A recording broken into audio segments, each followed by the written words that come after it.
Welcome back. Welcome to another week, another episode here at That Witch Podcast. I'm Danny. I'm That Witch Next Door, and I am your tarot reader for today's pre-show tarot reading.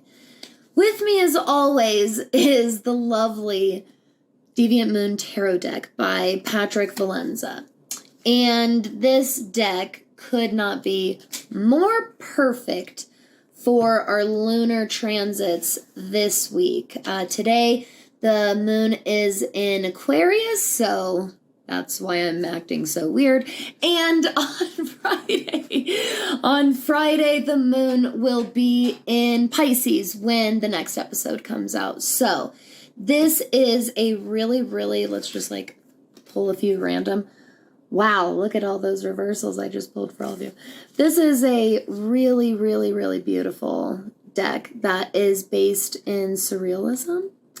It's supposed to be really rooted in depicting the human subconscious. It's really beautiful.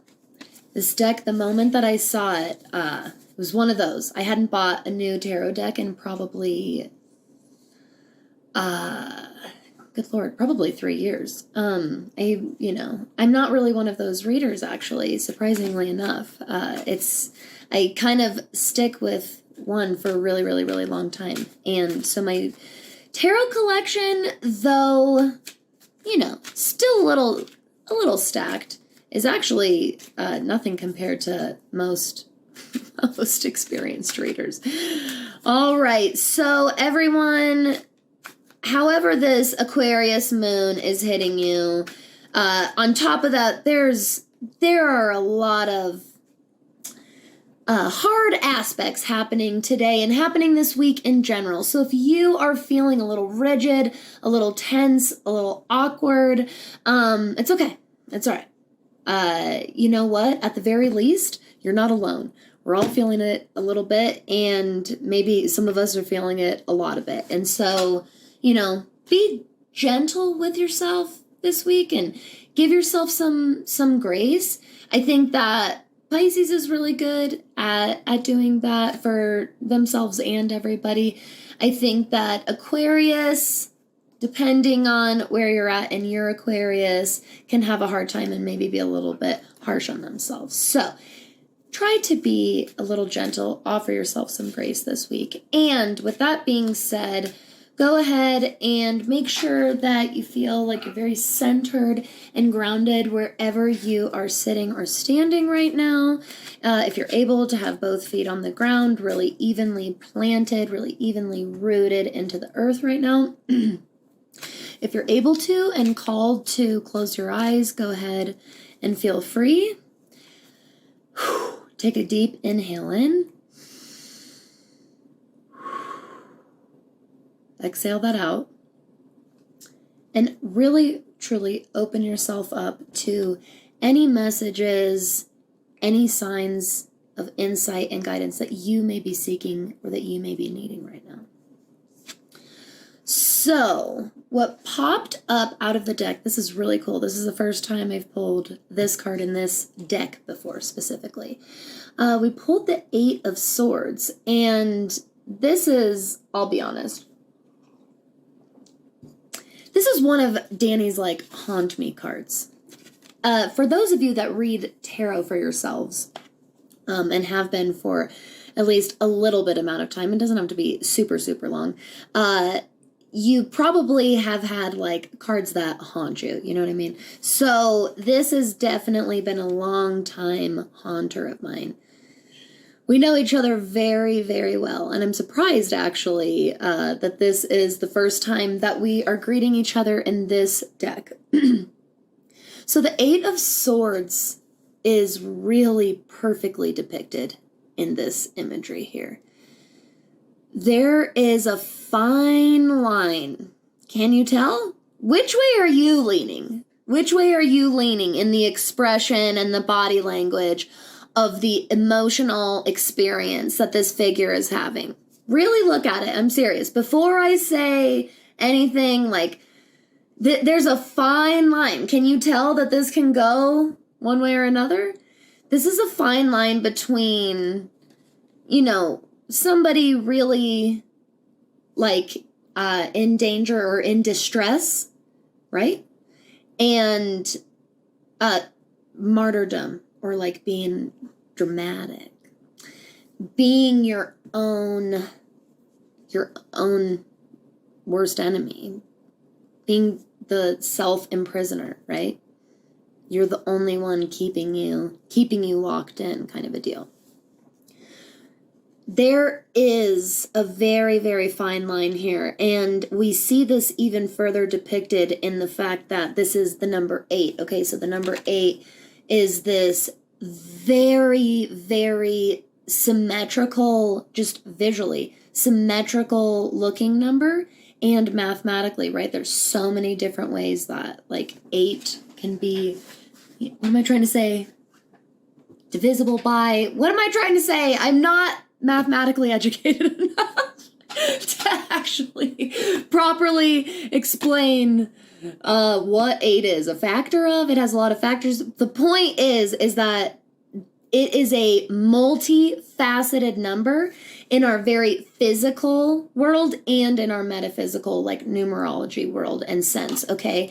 And that makes this, and it makes all 8s, very, very multifaceted cards and multifaceted meanings here. This is the complexity and flow through our human emotions, okay? So right now, this makes a lot of sense. So we're coming off of our second eclipse in this season, okay? And I don't know about you, but it's sure been a doozy for me the last couple. Like literally every appliance that I own is shot to shit out of nowhere. But this, it would make a lot of sense.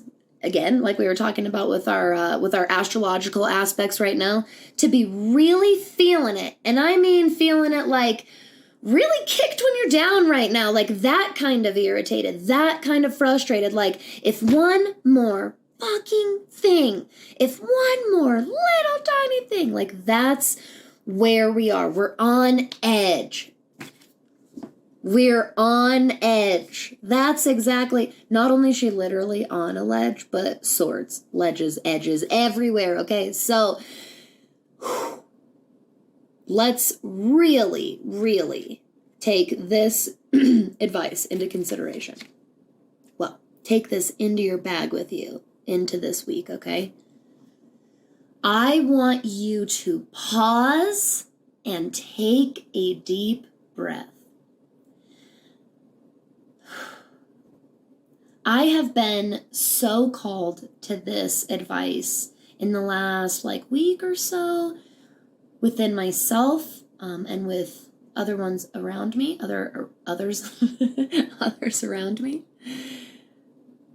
And I really think that this very small, simple choice and movement of breath, okay, this pause, is deeply powerful. I think that when we are collectively going through such an edgy time like this, and let's be honest, all of this part kind of aside, or should we say in spite of, quite honestly, it's all glued and hooked and connected to each other anyways. We're in the middle of, let's get real, the worst, some of the worst season of society and human behavior right now. There's so much disgusting, over consumerism and not healthy, not good, not evolved, overindulgence. There's a lot of frustration and icky shit going on that was already going on, that's still going on, there's a lot, and it always culminates this time of year anyways. Plus, again, it's been a couple of years, has it not? And on top of that, again, the moon's in Aquarius, we're all being weirdos right now, and there are some very, very hard squares happening this week, astrologically speaking. So, edges could not be more of a theme right now. this is a strengthening period. Okay, squares are to strengthen. They're cosmic boot camp, if you will. I know that it's really, really hard, but this is part of the reason why I think that you can have the ability to have such a rewarding and like fulfilling and meaningful experience during the holidays, during quality time with your family. Like when you do move through and get through these really, really tough ass squares like this. I really, really do believe. Wow, 8's reflected everywhere, okay? Well, it's tough, but it's tough. 8 of Cups reversed is an unwillingness to leave behind what it's time to leave behind, what it's time to get up and move away from, okay? And that is a direct result of this really, really tense, edgy, difficult energy that we're feeling right now, okay? When you're already feeling tense, you're feeling defensive. And so letting go of or walking away from is the last thing that you want to do.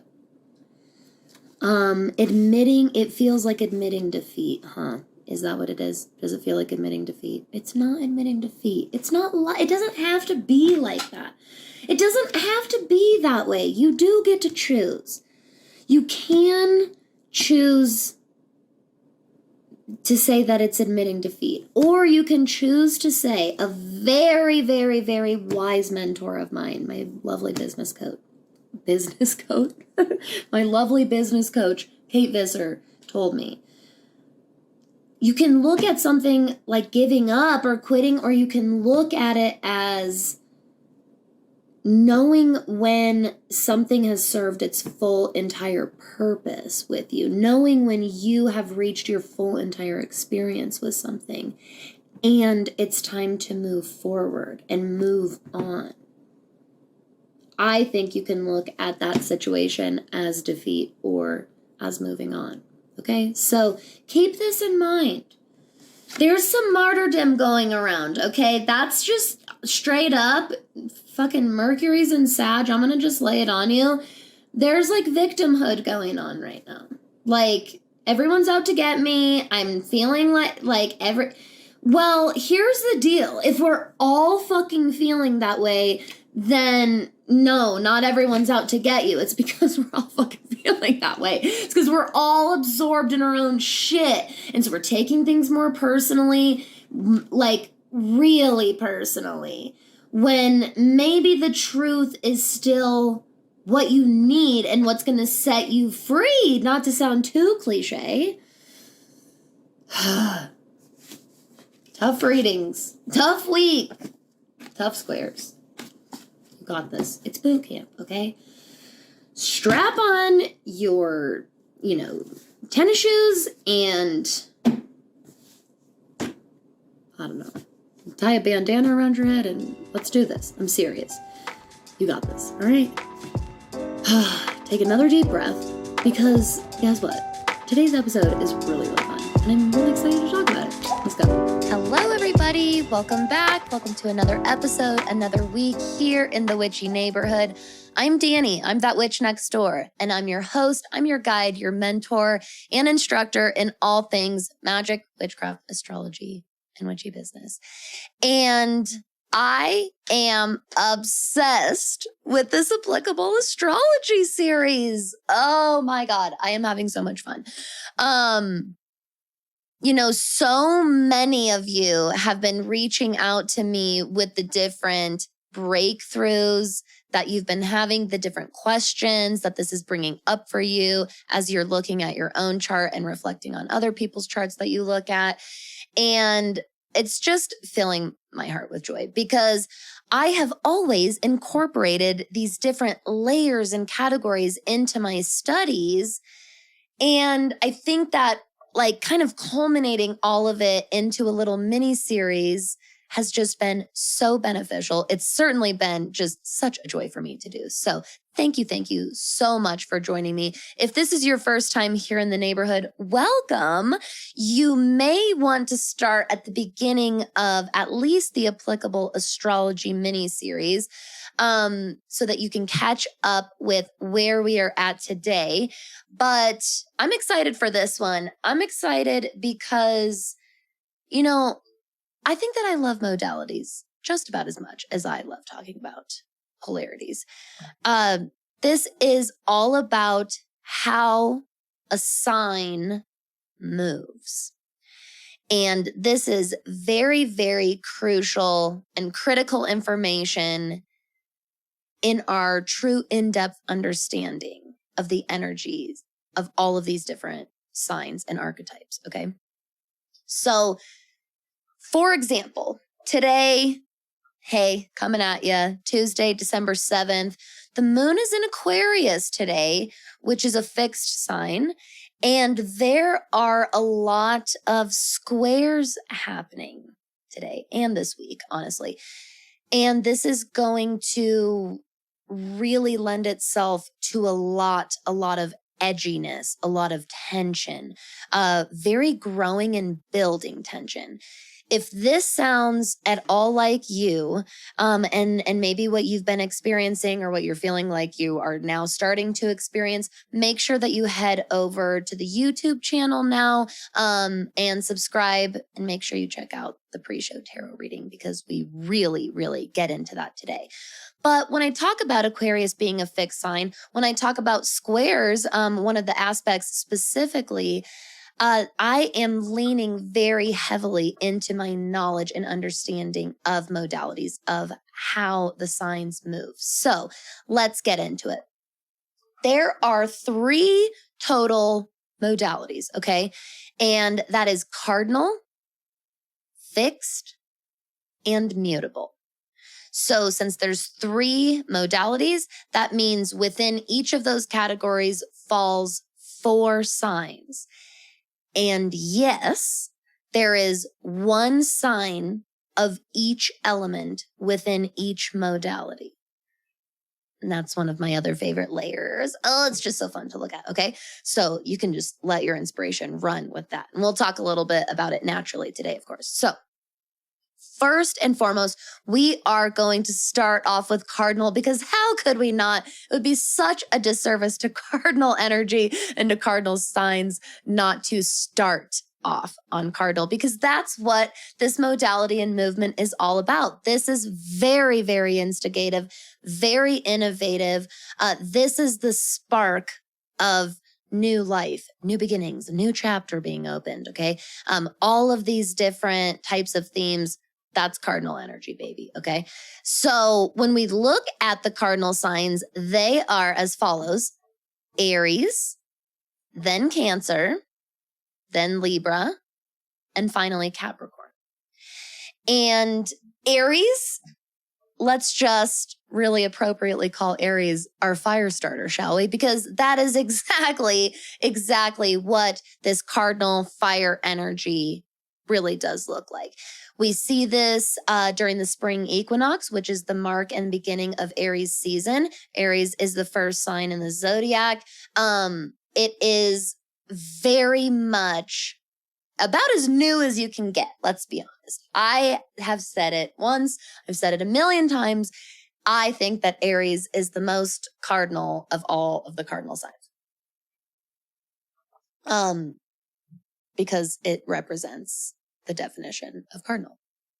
Now, when we move into Cancer, I think that we see, in my opinion, the second most cardinal acting. I think that Libra and Capricorn, and I'll explain this when I get there, I think that their cardinal qualities are more subtle and more diplomatic, and we'll get there. Aries and Cancer, their cardinal energy is much more reactive, okay? Honestly, both a lot more emotionally charged, and Libra and Capricorn much more intellectually charged, much more practically charged. So in Cancer, if you have ever come across or have within yourself some unevolved Cancer energy, you know what I'm talking about. This is a very explosive sign.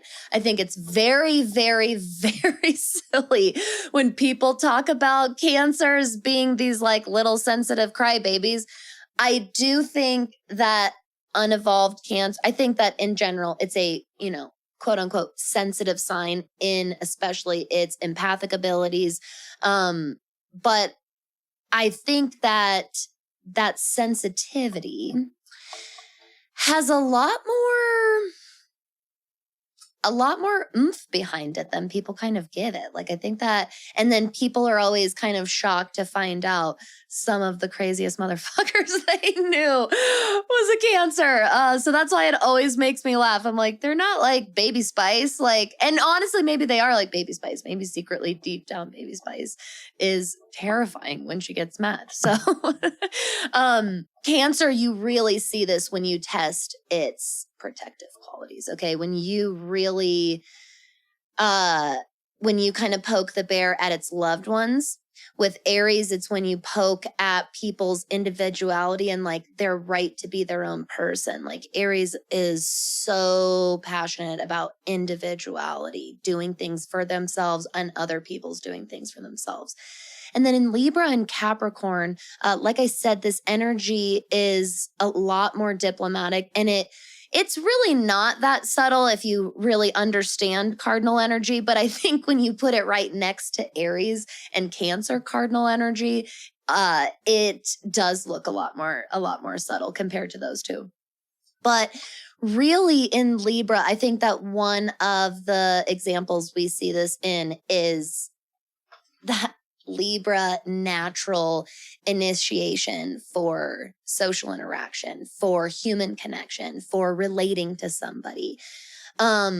Libra is not afraid to put themselves out there. They really, really, really thrive in some social connection. So, and it's got to be, we've talked about this lots. It's got to be connection. It can't be too surface level. I think that if you have really, really, really major Libra placements, particularly in your personal planets, it's like Mercury, Mars, Venus, your big three. I think that things like quarantine and lockdown, like this was a time period that was extremely hard on you. You were one of the signs that was extremely hard on, and probably got you to get a little creative and find ways to instigate that connection. This is the beautiful, and what I meant earlier about diplomatic initiation of Libra. They see the importance and they know and feel and are born with that mission of importance of that human connection. And so if you starve them of that, they will go out of their way and get creative to find it. They're Venus ruled. They'll do it from this really beautiful, like, pure heart-centered place kind of a thing. And so, I think that a lot of my favorite Librans, and like Libra placements in my life, they're some of the most like really local, like community-based people that I know. They really, really thrive off of not just participating in, but creating that sense of connection for other people. And in Capricorn, this cardinal energy is fearless. I won't lie to you at all. Cardinal Capricorn is head held high and just taking that step forward. To get super stereotypical, I think of that like interview that you go into that you're like, I'm gonna fucking kill this, and then you do, and you just murder it, and you feel so good, and like that's like ultimate, like not ultimate, I guess, but that's very pure raw form of that energy to me, that feeling, that confidence. When Capricorn really leans into its cardinal movement and trait, we see placements that, especially in times of panic, chaos, disharmony, disorganization. They can not only hold it together, they can pull it together and keep it together for lots and lots of people. That is that fearlessness that I'm talking about.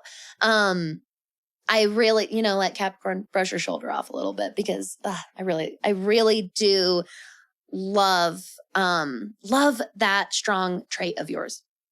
Now, let's move into, I'm going to skip over fixed. I always do this. It's my little rebel in me, I guess. And you know how very organized we always go in the order of the astrological wheel, because to me, it's kind of like alphabetizing something astrologically. That's how my brain works. But I do always, when I'm teaching modalities, I always switch. First, I talk about mutable, and then I talk about fixed. And here's why. Mutable energy is very adaptive and constantly moving, okay? These are very, very, very active signs, very, very, they could be restless, is what I'm trying to say.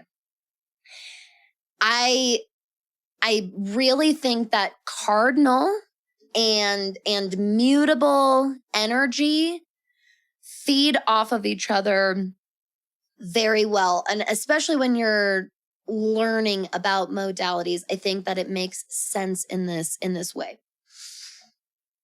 This is the ability to adapt and be flexible and be fluid with your environment.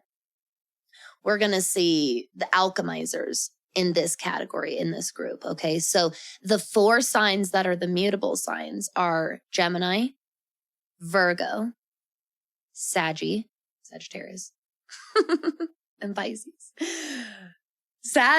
Mercury is in Sag right now, and that just like immediately came through, and I was like, why did I say it that way? And Mercury's fucking with me, but Saggy. Okay, so those are the 4 mutable signs. And here we have our, hey, like, shit happens. You got to go with it. Life happens. Like, right? Like this unpredictability. And so you got to lean with it, or you got to, you know what I mean? Like that is the philosophy and the way of life of the mutables. Especially in Gemini and Virgo, because they are Mercury ruled, we see high energy, very, very high concentration of energy in Mercury ruled signs. These are my energizer bunnies. I always say, y'all have to be, of everybody, although I'd throw Capricorn in this too, you have to be so wary and mindful of potential burnout. Gemini and Virgo can go so hard and so fast, digging a hole into the earth. All of a sudden, they have like gone around and around a million times. They seriously, that's how unending Mercury energy can be. And then all of a sudden, that energy is like gone. So that is, if you have really major mutable placements, especially Gemini and Virgo, it is very important to be really, really mindful of your early signs of burnout, okay? Because you really, one of the best things that you can give really any of the mutable signs is rest. Because in Gemini, we have this unending curiosity and digging through details and information processing, just taking on as much information as possible and having that mission to get that message back out. So this is why we have like the listener and the speaker in the twins of Gemini, right? And so when we get to Virgo, this Mercury energy is very familiar still, okay? But Virgo is a very, very external sign in that it is a master of its environment. That is its playground. It can morph anything at any time. And if the environment changes, that's okay. Virgo can totally handle that. Now, in Sagittarius and Pisces, however, this energy is way more playful, okay? I will say that I find all of the mutable signs to be very, very playful signs. And if you are one of those people that say that Virgo is not, then you just aren't up to Virgo standards for them to like really let you in and be goofy with you, because I hardcore disagree with that. I have known way too many Virgo placements. The mutable signs are where if so much, if not all of humor comes from. Seriously, there is so much playfulness here. And in Sagittarius and in Pisces, we really specifically tap into imaginative, very, very imaginative, otherworldly, different playfulness. Okay. In Sagittarius, this is why there's this always constantly seeking and exploring, right? That is why, or where Sagittarius gets its playful energy from, is because it has this constant wanderlust about it. It's excited all the time. And in Pisces, it is very, very much a seeker and explorer itself, actually, but on a much more spiritual and ethereal sense. This is really through the cosmos. Pisces is totally this cosmic explorer, or honestly, beyond that, into the dream realm, into any other realms and dimensions, okay? So this is why in these signs, as you can see, we have a very big lack of rest and stillness and being grounded and being rooted. And that is what brings me to the fixed signs and to fixed energy.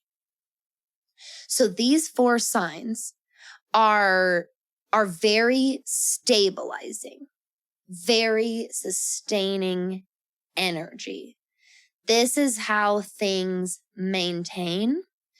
This is where our like sense of permanency comes from. Okay. This is where our sense of concrete comes from. In the fixed category, we have Taurus, Leo, Scorpio, and Aquarius. Aquarius is a very, very special kind of fixed sign that it's already last anyways, but we're going to specifically save it for last.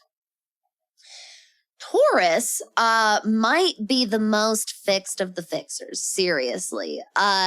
Y'all invented the modality of being a fixed sign. Seriously. It's so funny because I can like rank in cardinal and fixed, like which one is more cardinal, which one is more fixed. And in mutable, do you know what's really funny? They all are just a very different pure form of that energy to me. Interesting. I just noticed that. In fixed energy, however, Taurus is the epitome of this. Stable, staying, permanent. Can you guess why maybe we get a little bit of stubbornness in Taurus? This is something that I love about Taurus energy, though, because in fixed energy, everyone, this is where we hold our ground. This is honestly, even in cardinal energy, even with the confidence that really comes with cardinal energy, it's not the same as this fixed energy where we really, really learn to stand our ground. Okay. I really do truly believe in that, and tending to our roots, right? We've talked about that many, many times. I will always talk about that. It's such an important concept. And that is another theme and concept birthed from fixed modalities.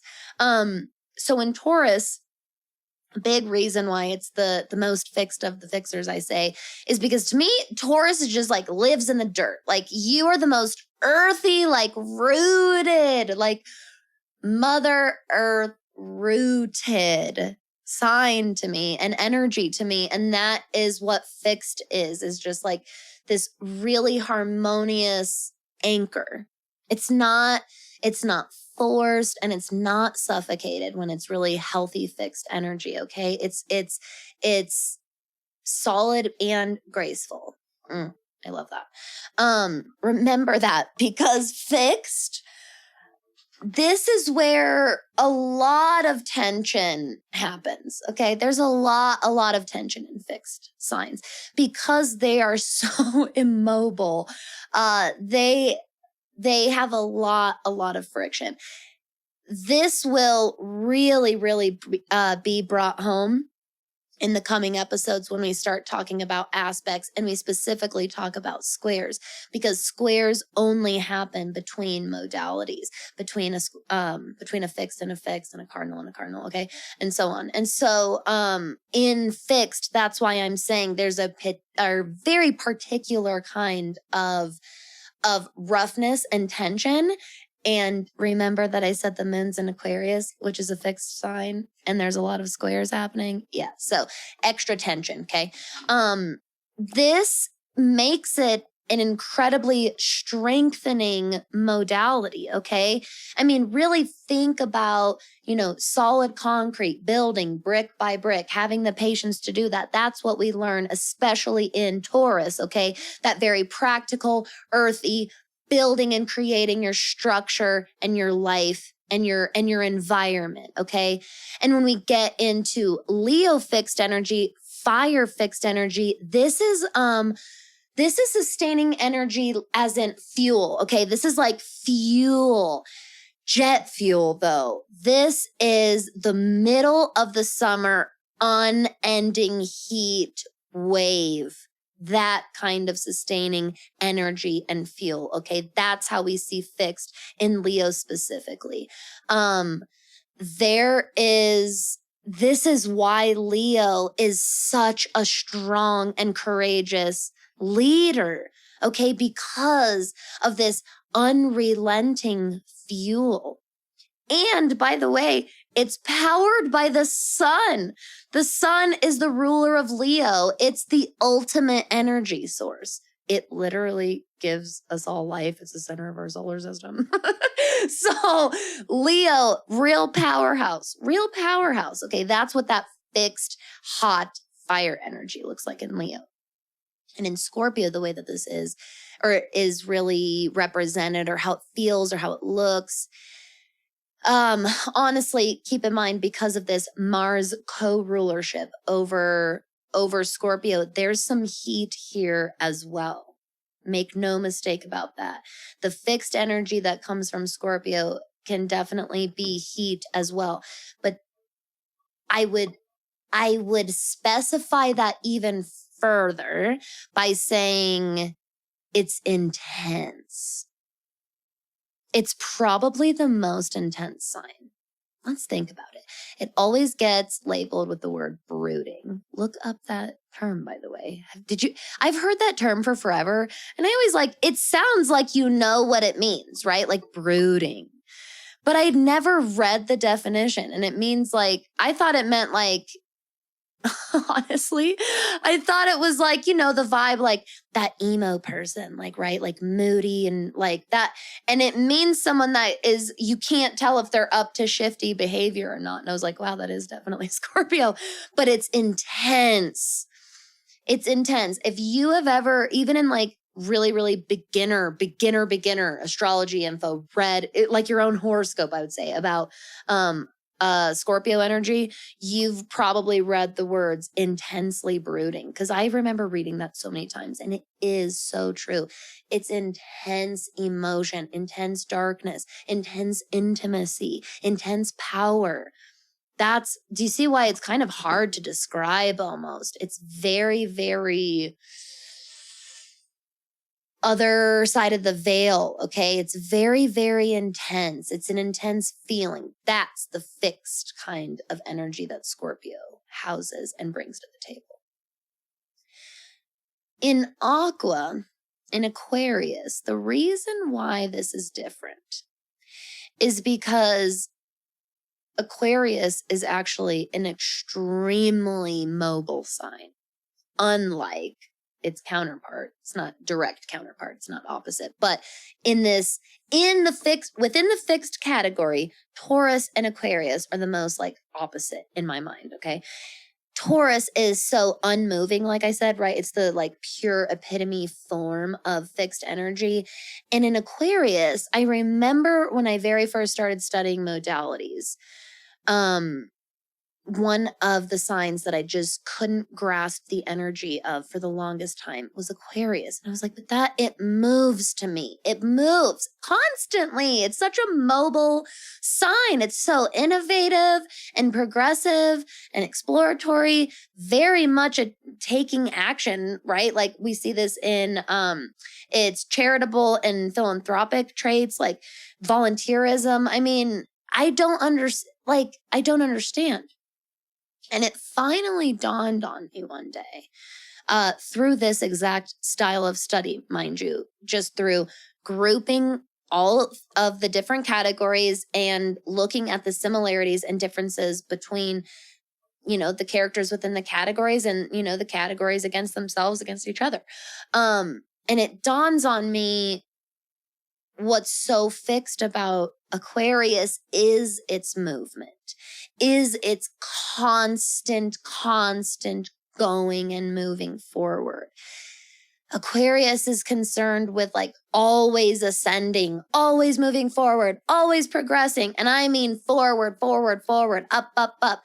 Aquarius does not do that backwards at all. This is why we see a lot of tension in the transition from Capricorn to Aquarius. You can see this tension in Capricorn placements and Aquarius placements a lot because Capricorn is so rooted in tradition, because Saturn, its ruler, is so rooted in, but I've data collected. I collect information in the past, right? And that information is important. And Aquarius, very different, understands the importance of newness and not being afraid of that and needing to go after it and not being, and never ending that quest for the greater good. Wow. See what I mean? That's that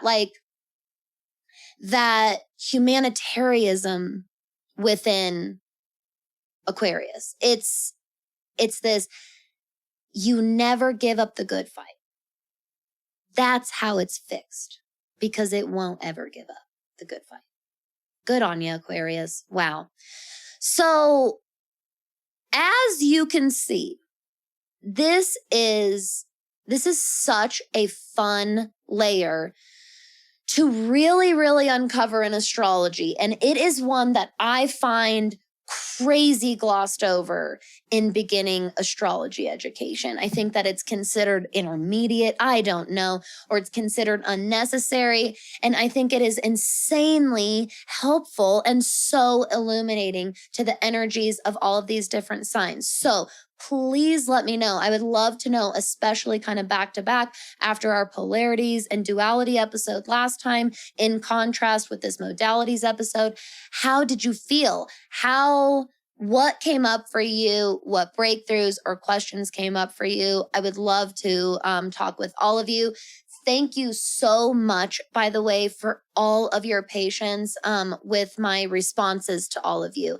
I absolutely love it. Just fills my heart that so many of you reach out to me. But I make it such a priority to be really wholly and genuinely present when I do respond to any message, whether you're my friend or my husband or my client or a listener of the podcast, anywhere in between. I really do make that a priority. So please do know that when I do take time to respond, it is only so that I can take a real, genuine, present moment to just be with you and offer my insight and my response. Okay. So thank you so much. Again, please send anything else my way. I would love to hear what came up.